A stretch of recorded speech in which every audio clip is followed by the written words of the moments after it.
পড়াশোনা আমরা নিচ্ছি।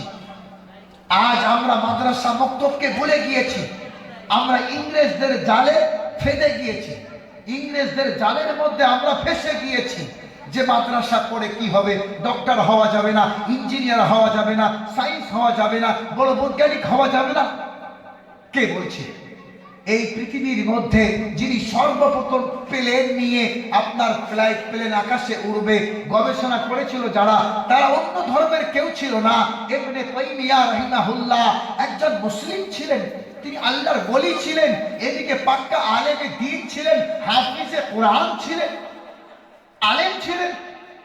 হ্যাঁ, আল্লাহ তাআলা যে মেমোরি দিয়েছে, এই মেমোরিতে শৈশব কালে আপনি যদি আপনার বাচ্চাকে যদি আপনি দিতে পারেন কালামুল্লাহর জ্ঞান, কোরআন শরীফ যদি ঢুকিয়ে দিতে পারেন, তবে এই বাচ্চাটা পৃথিবীর মধ্যে সব থেকে বড় ট্যালেন্টওয়ালা বৈজ্ঞানিক, ডক্টর, ইঞ্জিনিয়ার হতে পারে এই বাচ্চাটা। বন্ধুগণ, এই মাদ্রাসার বিষয় নিয়ে, এই কোরআনে কারিমের বিষয় নিয়ে আপনাকে বুঝতে হবে এই কোরআনের মধ্যে কি মধু আছে। কোরআনের মধ্যে কি আছে ভাই?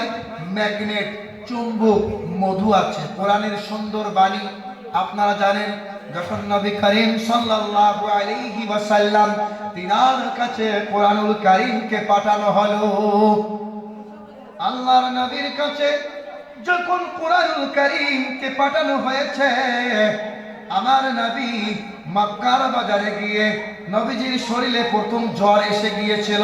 কোরআন শরীফের ওজন আছে।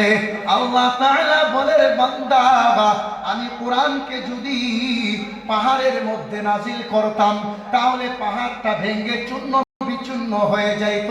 আমি যদি আসমানে নাজিল করতাম আসমানটা